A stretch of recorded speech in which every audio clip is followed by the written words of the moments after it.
So what I want to talk about today is talking a little bit about the high-speed toolpaths. Now, that's always kind of a complex subject because everyone has their own opinions of what really high-speed toolpathing is and how it relates. And you hear all these different acronyms out there of, HST.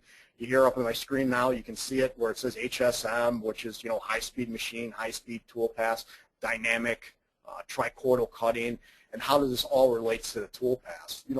Basically what Mastercam has tried to do with all this stuff, and the way I understand, trying to get high-speed feed rates and high-speed, spindle speeds out of my machine is really kind of a specific to not only just tool motion, but also to being able to get not only the motion, but having the CAM software kind of automate that for you.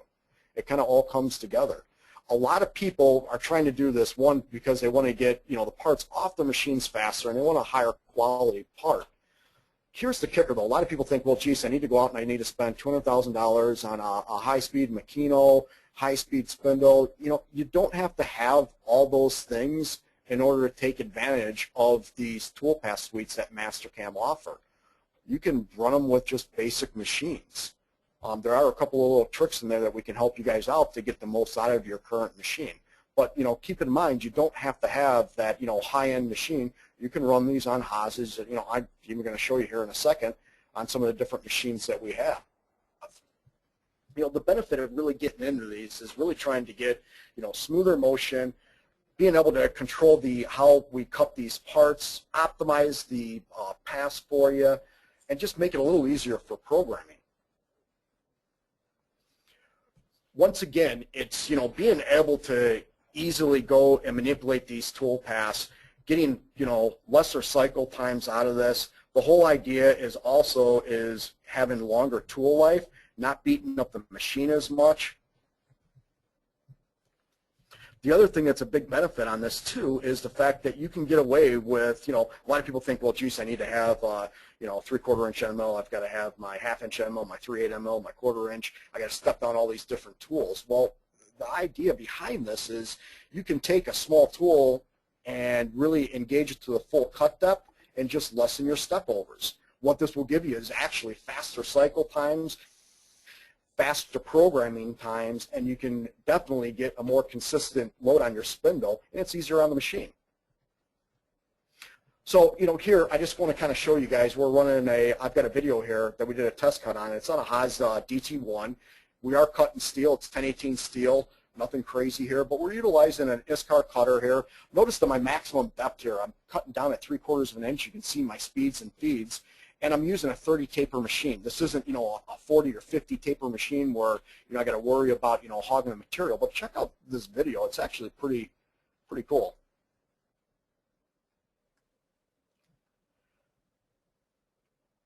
So I'm going to speed this up a little bit because I was test cutting here.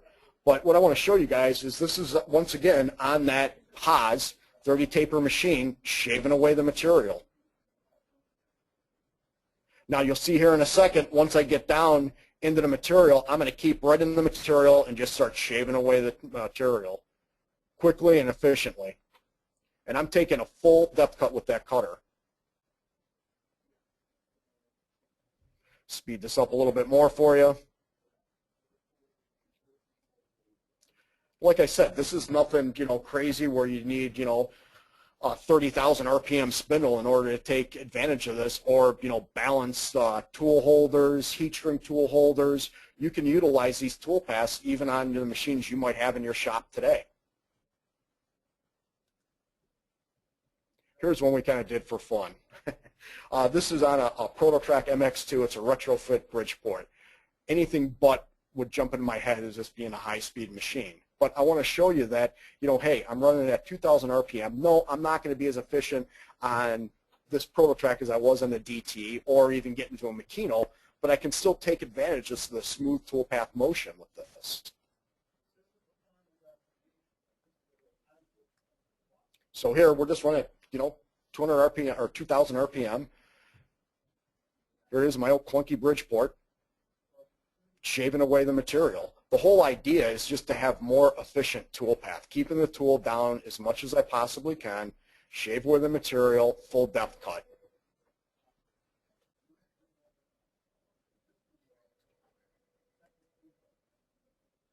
So here I just sped it up a little bit. 10 times the speed. Once again, shaving away the material. It won't pitch in corners, giving you a nice even tool wear on that tool. Now granted, this is aluminum, but you can see I'm running this on a Bridgeport.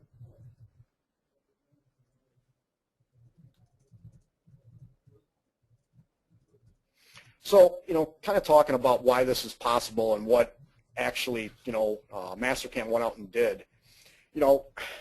What's kind of interesting is usually, everyone comes up with these, cool things and, hey, I've got this really cool tool path, and then you got to figure out what tool that you want to use to cut this. Well, Mastercam was smart. What they did is they went out to the tool manufacturers and said, all right, what do we have to do to take best advantage of your current tools that you guys have today? Well, some of the things they said, hey, dynamic cutting, tricortal machining. So what they did is we designed our tool paths based on the tool manufacturer. One of the people that we partnered up with was ISCAR, utilizing some of their tool technology and trying to get the most out of that current tool. So you can see here, this is kind of a part we cut. Once again, it's 1018. We're using one of their 1/2-inch shredder tools, just a solid carbide tool. Here you can see, we went from an entry of at 6,600 RPM, and then we're speeding it up from there.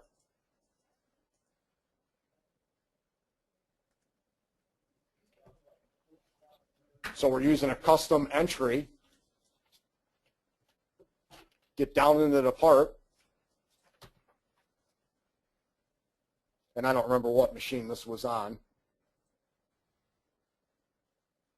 but check this out.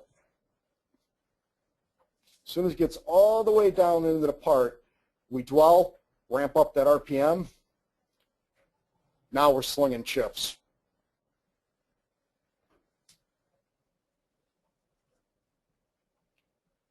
It's pretty impressive to actually see some of these tools actually work. Everyone comes in and says, oh, geez, I've got these tool paths here. Now this is running on a Haas.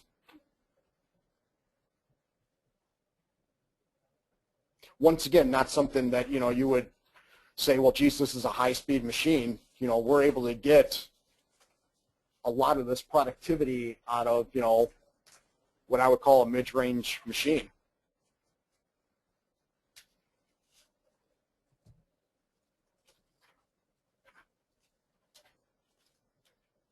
Okay, so now you guys saw some of the videos. I kind of want to break it down and talk a little bit about, the tool paths that I think that are most commonly used. You've got a core mill inside the software, and basically what that allows you to do is it approaches from the outside and works your way in, and we always try to maintain a climb cut motion. If at any point in time you go back, especially when you're trying to do high speed or hard milling, you take a chance of breaking the cutter, which is bad. The other thing we do is make sure that as we come in and out of corners, we don't pinch in that corners. A lot of you guys, if you've cut chips before, you know what I'm talking about. You come into a corner, I'll let you hear it going along, it's your, well, 10 out of 1, you probably just either broke your tool or you gouged your part. So Mastercam's going to always maintain that step over.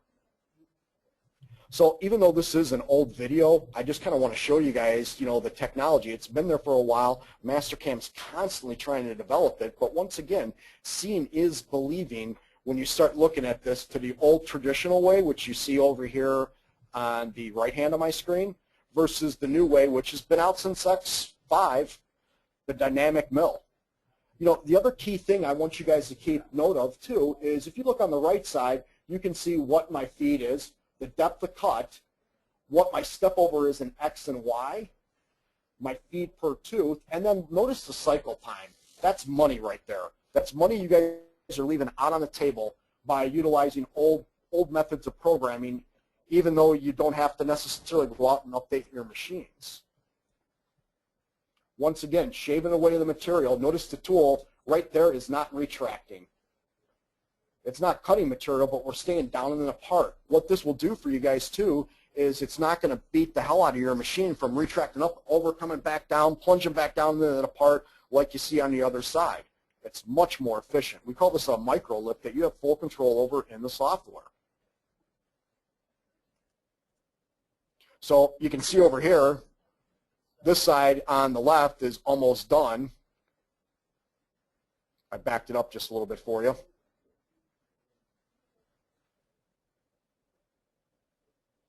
And we're done, while the other side is still running. Okay. So that was dynamic core. Dynamic area, all that really offers you is the ability to be able to have, one, multiple entries. Second of all, it gives you the motion starting from the inside and works its way out. Once again, always maintaining a climb cut. Once again, this was an old video. I just want to kind of show you guys some of this stuff in case you haven't seen it before.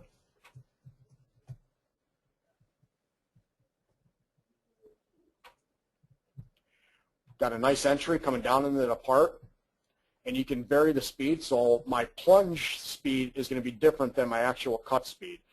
The old way, no, you don't have that option. Sorry. Once again, the money down at the bottom, the cut time.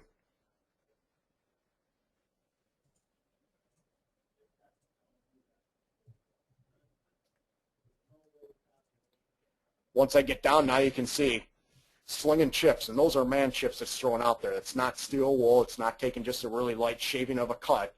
It's slinging chips. Versus the other side, still kind of plugging away the old traditional way. Got a 5mm step down.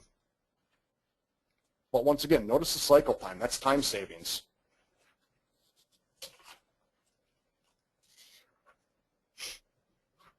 A really other nice enhancement that Mastercam put into this is, where you're starting to see this dynamic motion where I've got this nice looping path that, I'm desiring. Well, now we also offer that in a Restmill. So let's just say you can see on the screen right now, I've had one tool path and then I went in with a bigger cutter. Well, I've got some leftover areas. Well, now I can apply a 2D dynamic Restmill and still have that nice smooth toolpath motion that I desired out of the dynamic. Basically, once you're in there, you just tell it, hey, I want to do a Restmill, point to the previous operation, or you can point to a stock model, and then you can get that motion that you want, where it's going to come in here and just start removing all the excess material. Yeah, I figures my video doesn't work. Once again, we're just trying to cut down cycle times. We're trying to get more life out of our tools, utilize the full tool length, and minimize the wear and tear of our machines, and also make programming a little bit easier.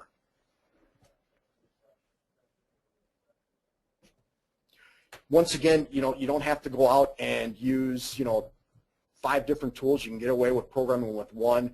Like I said, less cycle times. You can use a smaller tool, more of a constant chip load. Now, talking about what they've done inside of X7 versus what we were just looking at, kind of the X5 stuff, is they put more of a focus on speeds and feeds, being able to go and be more efficient with keeping the cutter in one area and finishing that off with optimization, increasing how fast I can remove that material, and also getting a better finish off your part. I'm not going to kind of go through all this stuff, but I'll just talk about it briefly. The way they were able to do this, well, we expanded all our high-speed toolpaths to handle multi-core processing. We've added more intelligence to our hybrid. They've done the same thing with the OptiRough, which is all our 3D paths, which I'm going to talk about too. And also they've made improvements to dynamic mill, peel, and blend. The big thing is being able to go, and with today's technology of PCs you have out today, the big thing is being able to process toolpaths quickly. 2D, you probably don't run into it as much unless you're doing really large parts, but in the 3D realm, some of the parts that you can run into could take a little bit longer to process those toolpaths. So what Mastercam has done now, if you have a multi-core PC, we can spread all these toolpaths across the multi-core and actually, increase the time it's going to take to process those toolpaths, in a case like this. So what you'll see here is you hit regenerate on there. You can see through the thread manager it's processing. Well, right now it's processing. I can continue to program. And here you can see it's pulling up and showing me that I'm spreading this operation across all my cores that I have available. The idea? Process faster.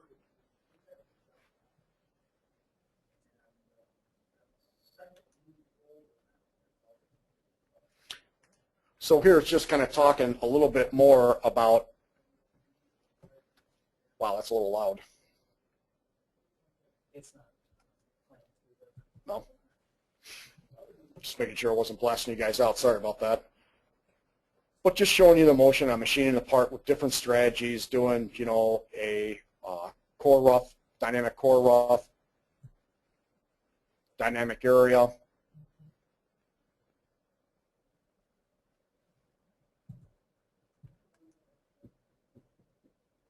Like I said, they did make enhancements to both peel and blend. Big thing is, you know, allowing you to have cutter compensation and then also having full control over being able to extend your lead in and lead outs. So just to kind of show you here real quick on a particular part, let me jump into Mastercam here. See my screen okay? Is that a yes? Yeah. Okay, cool. So, you know, here I'm showing a dynamic toolpath on here, okay? So as you can see, I'm coming in here and I'm hitting this area, this area, this area, this area, and this area, right? Those are my two toolpaths I have. So my one toolpath is doing a core mill because I want to start from the outside, work my way in. And then my last one is for this pocket over here. Now the old traditional way of doing this, so you see I'm doing this with two toolpaths, right? Matt, be my audience, right? Yes. The other way is I have my traditional toolpaths. Now look at how many operations I have in here. This all takes time to be able to program each one of these. So what I've done here is I've been able to go and machine this part out. Instead of using 1, 2, 3, 4, 5 different ops, I was able to cut it down and use 2 ops. And I have more efficient toolpaths. And on top of that, it's way easier to program. So how is it easier? Let me kind of just walk you through here real quick on why I think it's easier, and then you guys can make your mind up from there. So on a part like this, if I wanted to come in and say, hey, I want to go and cut this part out, okay? So the way you can go about it, the chaining is awesome on this. And why I say it's so awesome is because of the fact that I don't have to pick and I don't have to extend lines. So it's just more gooder. Thank you. So on the High Speed Toolpaths, what I can actually do here is just click on the High Speed Toolpaths, and I'm going to do a dynamic core because I want to start from the outside and work my way in, right? So I click here. So now what I can actually do is tell Mastercam, I'm just going to pick the outer boundary. I'm going to say, I want to pick and cut all of this. Now, if we were to just do this as a regular core or a pocket, it would just wipe all my features out, right? So here is the cool thing. So now I have the ability to be able to call up multiple chains. So I can tell Mastercam what I want to avoid. So here I'm just going to go to avoidance, and I'm going to set this, and I'm going to say, well, I want you to avoid this whole face up here. I want you to avoid this face here, and I want you to avoid this face here and this face here. Those are the areas that I'm avoiding. Sounds easy, right?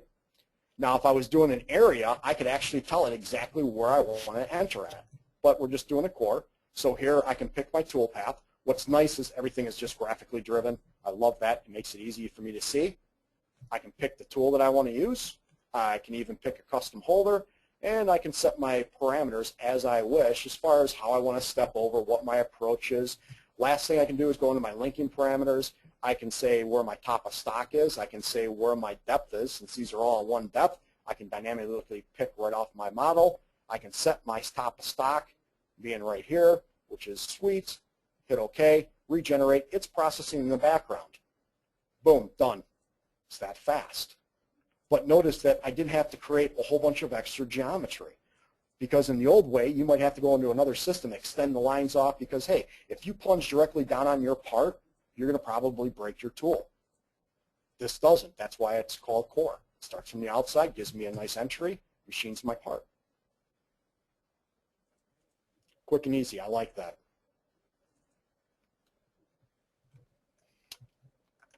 Let me grab another file here that I had in mind.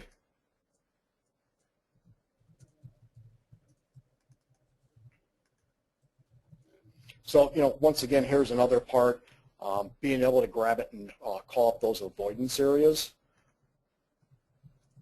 This is for doing a pocket. So I center on that hole because if you look at this part, I probably want to come in there, pre-drill this, and then go in there and drop my cutter right in there, do a helical mill, and then start burring my way out. And that's exactly what I did here.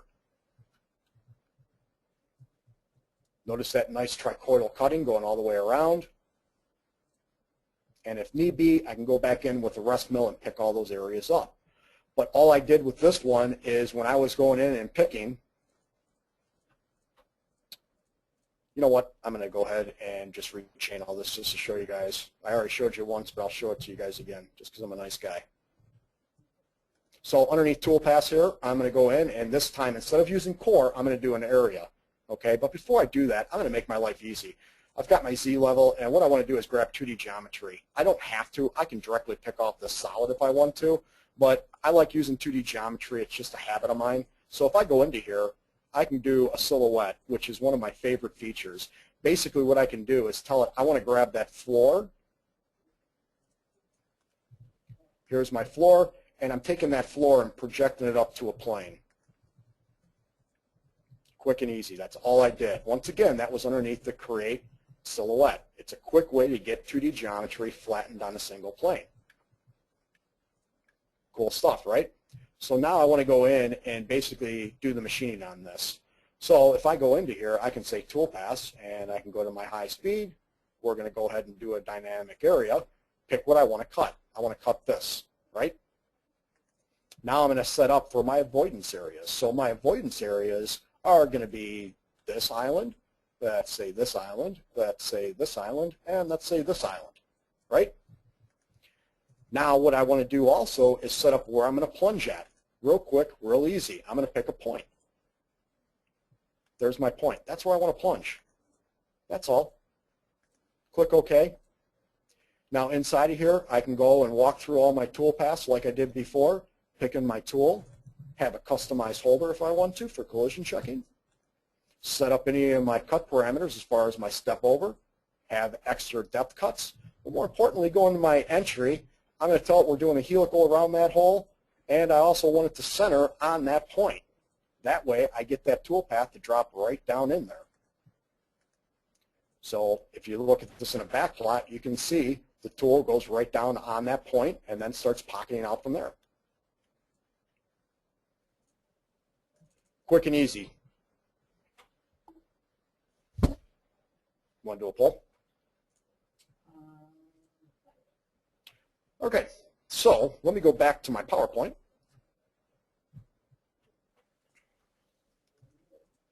So now I talked a lot about the 2D side. Now I want to talk about how we do it in 3D. And I'm going to back up again. I'm going to show you guys some older stuff I know. But it's important to understand where this all came from. This isn't, brand new technology and new features we just threw into X7. What we did is we enhanced them in the X7. So talking about the benefit of utilizing OptiRough. OptiRough is a 3D toolpath. It's in our Mill 3. What this will allow you to do is pick a whole solid model if you're doing any type of multi-surfacing or you're doing mold type work.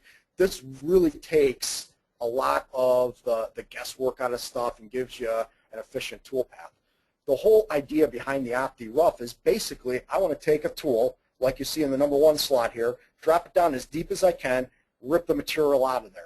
Once I do that, if I have these, this big scallop here, I want it to start working its way back up and cleaning up those scallops. Once again, drop down as deep as I can for my next Z depth, and then work my way back up. What's so nice about this, why people have loved this toolpath, is because it's easy to use. So once again, kind of going over this, we use a dynamic motion with a large step down, remove the bulk of the material, and then start doing our step back up.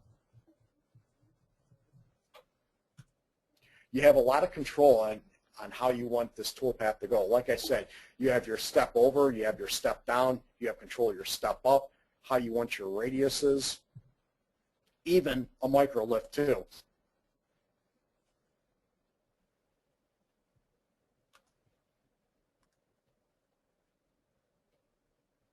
And techno music. So here, once again, this is a little bit of an older video, but what I want to do is I want to pause it and show you guys something here. So what's cool about this is what we did with this particular video up and coming, okay, is we programmed it with one tool. It's a 1/4 incher.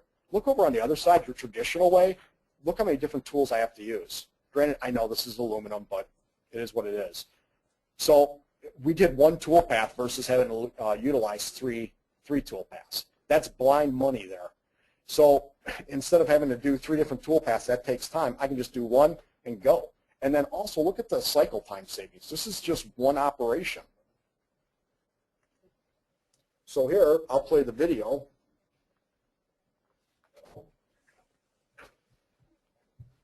So here on the left side, you can see is the OptiRough, and then the other side is traditional.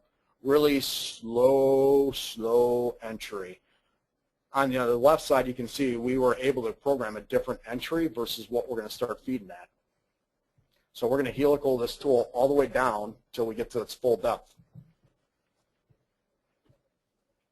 Now watch, it will pause, and then it will start gripping and ripping and take off. There's the pause.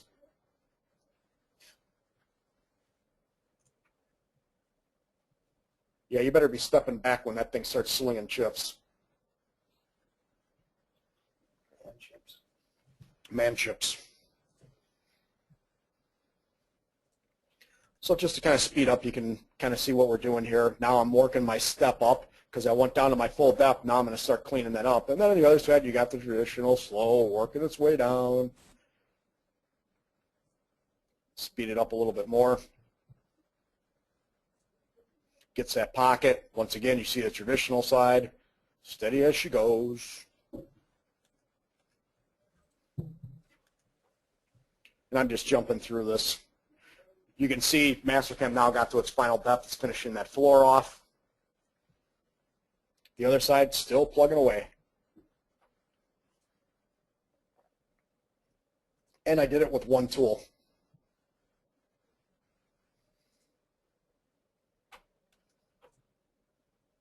So what's beneficial about this? Once again, this is an older slide, but I just want to show you that one of the big benefits is the distance traveled, how much more optimized this is as far as staying in one area instead of bouncing back all over the place. And, you know, even this is X5, they've made more enhancements since X7 since then, where it is more efficient on its cut method.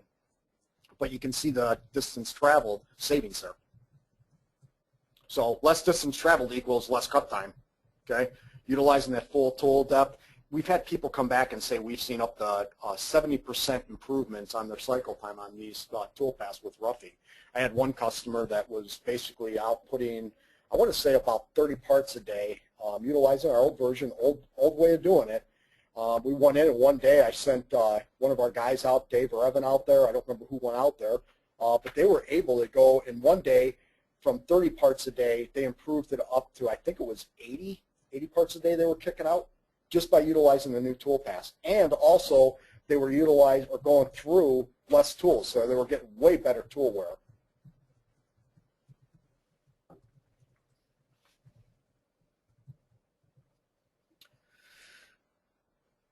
Yeah, I'll bounce back in this in a few minutes.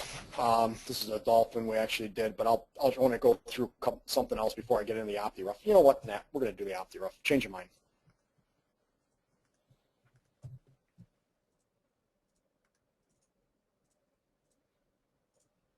Uh-oh.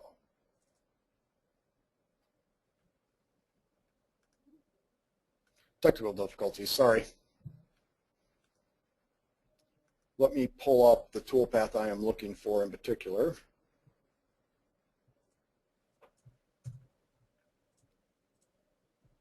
What's nice too is if you guys, when you load the X7, go through the sample files, because what they did, which I think is really, really nice, is they laid out all these different toolpaths showing you different techniques on how to use, you know, Restmill, how to use the Opti. You know, when you start getting into the Opti area, basically, once again, everything kind of looks the same. Pick your tool, pick your holder for collision checking, go into your cut parameters, and once again, you can specify what your step over is, what your step down is, and then if you want to step up, you can have the step up in there too, which is nice.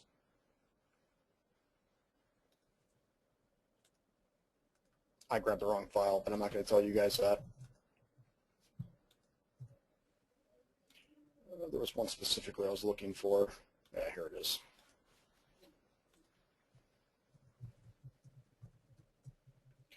So like I said, with this particular toolpath, you have the ability, when you choose your toolpath style, you have Opti Area and Opti Core. Big difference between these 3D toolpaths really are Opti Area starts from the inside, works its way out. Opti Core starts from the outside, works its way in.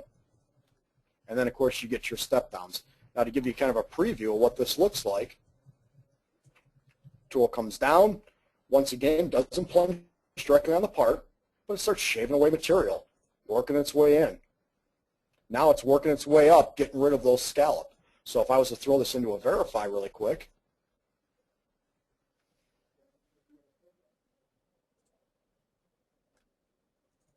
and if I can see all my toolbars, shaves away the material, starts working its way in.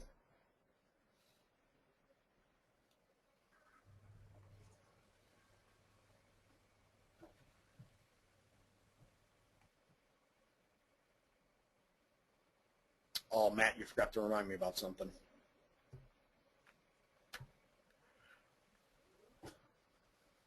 All right, so you can see it working its way back up. Here's what I want to talk to you guys about. So Matt forgot, he was supposed to remind me about this. I'm going to give the milk away for free. This is like free, good info for you guys to be able to program older machines that can't handle this code, because this is a lot of code kicking out. If you kind of look at the code here, I'll just select on this really quick. Let's kick out some G code here. You can see the size of the code. It's 3,790. We'll just pulse this out.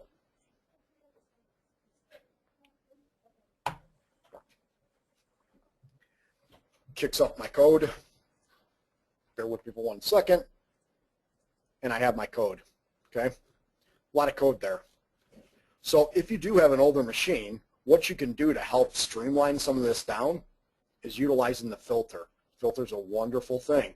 So what it will try to do is take all those little line moves that the newer machines love. The more information you can feed them, a lot of times the more they'll like it. But what you can actually do is go into filter here, go to line art filter, and depending on the older machine, sometimes you might just want to do X and Y, depending on how it can handle the different planes. But if you click on the filter and regenerate that toolpath now,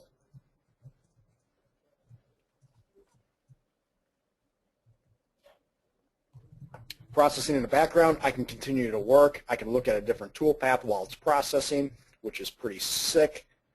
There's my finished one. Let's go back. Notice before I was at, the size of that file was at 3,790. Notice I cut that more than half. Now, like I said, newer machines, they love having code. More code you feed them, the happier they are. The older machines, they don't like it because they can't process it as fast. So this is your free milk for the day. So you can do this inside of the 3D toolpaths, or I could do this even inside my 2D ones. Let me jump back in there. Let's go into here just to show you where it's at. Right underneath there, arc filter. So if you're inside the parameters, you can activate it.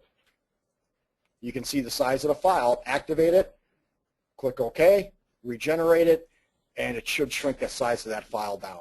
Now, depending on the type of toolpath I'm doing, you'll see, less or more on the size of that file. Okay? But that is a good way if I'm running an older machine, and I had to do this on the ProtoTrack. We had to filter, no doubt about it. But you can utilize that. So let me jump back into my PowerPoint. I kind of went off into a rant, sorry. Okay, hybrid. So I talked, just to review, we talked about my favorite 2D toolpaths being the dynamic core and dynamic area. Then we just talked about my favorite 3D toolpath, Opti. Now we're going to talk about what the hybrid is. This is one of my other finishing 3D toolpaths that are absolutely one of my favorites. Why are they my favorites? Great question. Reason being is hybrid combines two toolpaths for me. Okay.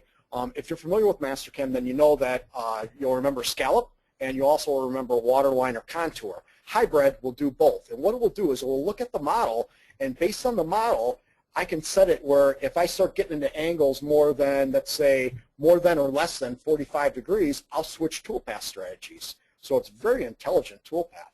The idea behind this, optimize, optimize, optimize. So when I'm in a shallow area, it's going to give me a scallop. When I get into more steeper walls, well, then I'm going to get my water line cut. So like I said, you can define out what your steep step down is, what the limiting angle is when I'm going to switch over, and then as I start working my way out into my scallop path, what my step over be there. Here is the money shot, once again. So in order to go and machine this part, the old way I had to use 2 different toolpaths, and it was 23 minutes to cut.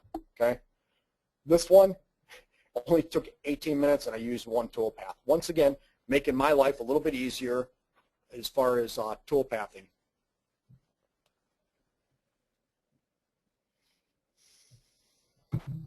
So, talking about some of the benefits, it's really getting down to be able to make these toolpaths quicker and easier, take the guesswork out of stuff, improve the cut order, and be more efficient, and better finishes. So let me jump back to my Mastercam file here.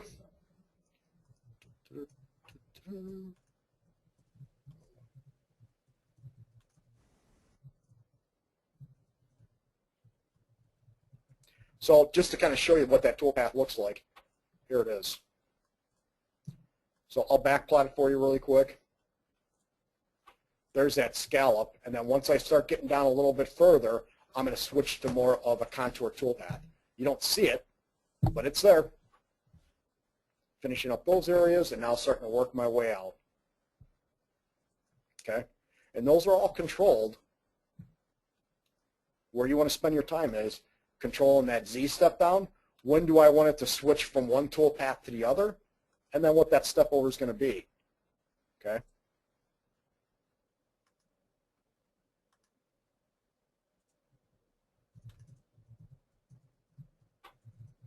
So here is one we did kind of a while ago. This was out at the Akuma show. But just to kind of show you some of the toolpath motion, I kind of fast forwarded through here just to show you, and we were pretty darn conservative. This is with an ISCAR cutter. ISCAR was standing next to me, kept going faster, faster, faster. But since it was at Akuma, I didn't want to try to push their machine too hard. But you can see that nice toolpath motion. This is actually a micro lift. Now it comes in and engages the part. Micro lifts up, comes back over. Now I do have the control to tell Mastercam to retrack up, come back over, then come back down. I'm telling it just to stay down into the part. And there it is, shaving away that material. Enter into the part here. Gets down into the part. And then runs.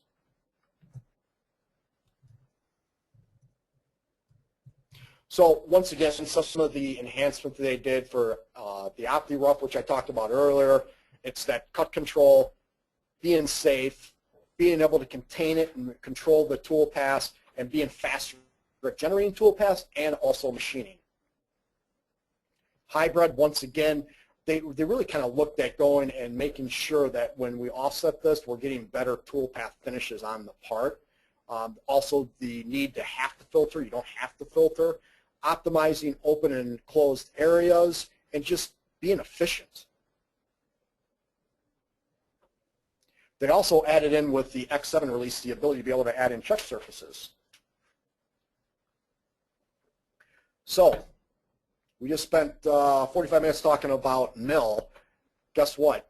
Mastercam loved these toolpaths so much, they went and talked to Sandvik, and what they did is we looked at some of their tools that they offer, and they took this dynamic motion and applied it into a lathe. So with Sandvik, what they basically did is they talked to them about utilizing the core cut and a full radius tool to really get in there and be more efficient at gripping and ripping out material. So here you can see with that round nose tool, the insert is overloaded here on the left side versus the right side. We're kind of using that smooth tool motion. I mean, look at the toolpath, the blue toolpath motion. I didn't hook it up, sorry. Versus the other side where it's kind of just going back and forth. So here, this one I did hook up. Maybe. Oh, damn it. Yeah, figures. Let me just open that up really quick.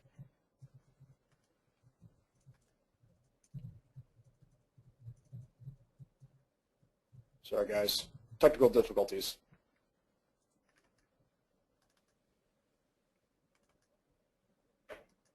I want to try to show you guys this because this was pretty cool. It's probably why I don't see it in here.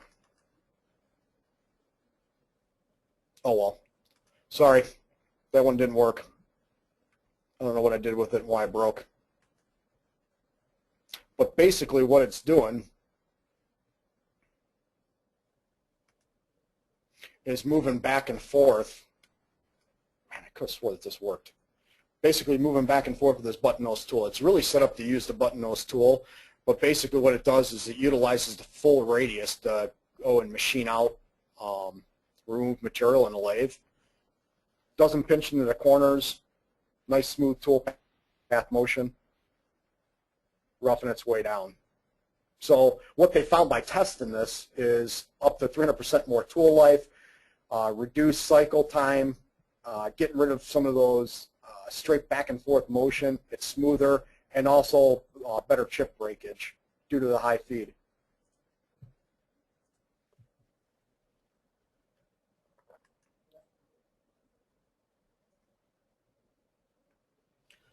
All right, so what I like to do real quick is take a poll, a couple polls. Let Matt launch this really quick if you guys don't mind.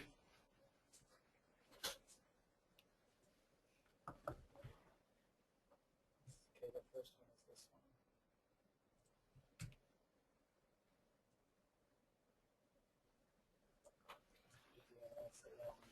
Classroom training. So this one, Matt's asking me if you guys are going to be interested in classroom training of these high-speed toolpaths. I personally, I could spend all day talking about this. There's just a ton of stuff I can show you guys in here about, really utilizing the chaining. That's where I think a lot of this is at, and the new chaining techniques. So let me know if you guys would be interested. I'm thinking maybe one day, half day, or something like that. Let me know if you're interested. The next poll that we're going to launch here really quick is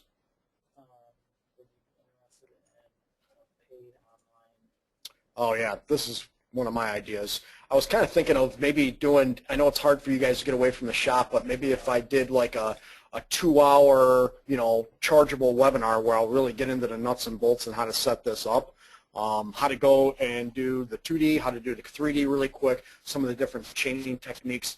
Would you guys be interested in if I did, kind of like a chargeable webinar? Give me your feedback on that.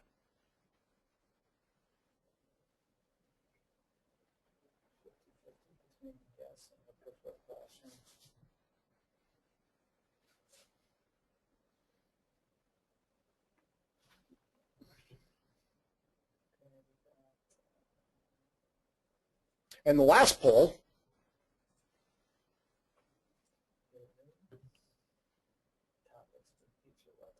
yes, topics for future webinars. Let me know what you guys would like me to talk about next. I always love hearing your feedback on that.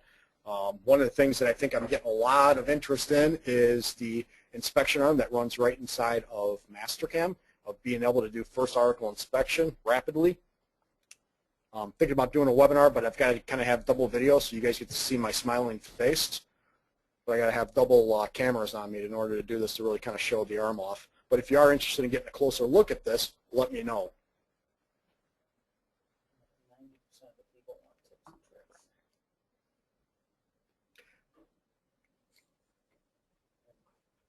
70% want more HST stuff.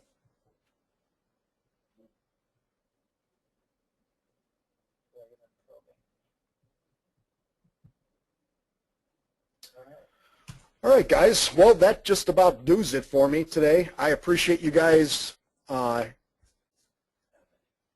going and attending the webinar. Everyone's yelling at me on what they want me to talk about next. I appreciate you guys taking the time to go through the webinar. If you guys also do have any need for having a programmer, I do have a guy that might be able to help.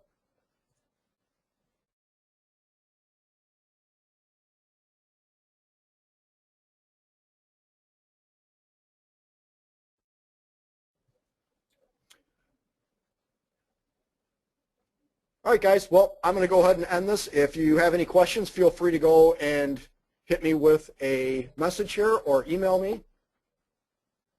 You can always reach me at chrisk@shopwareinc.com or our 888 number. Thank you again, and thank you for attending.